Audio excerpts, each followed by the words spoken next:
Lord, pwede po ba akong mag-alay ng tula para sa'yo?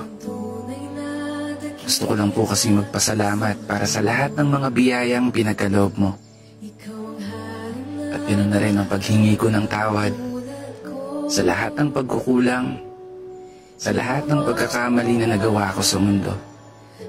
At higit sa lahat, mga panahong pinagdududahan ko ang mga plano mo. Kasi Lord, hindi ko may tatanggi. Minsan, ayoko na. Ang araw na pagod na ako sa lahat ng mga problema kong daladala. Pinipilit ko nung bumangon at imulot ang mata.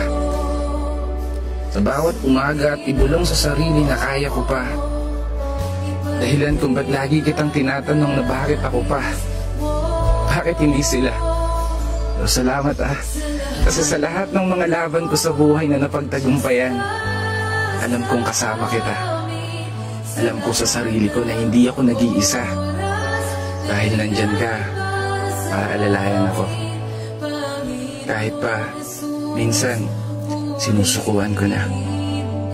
Yung buhay na niregalo mo. Buhay na dapat iniingatan ko. Kaya maraming salamat, Lord. Hindi na po ako hihiling ng para sa sarili ko. Para sa pamilya ko na lang.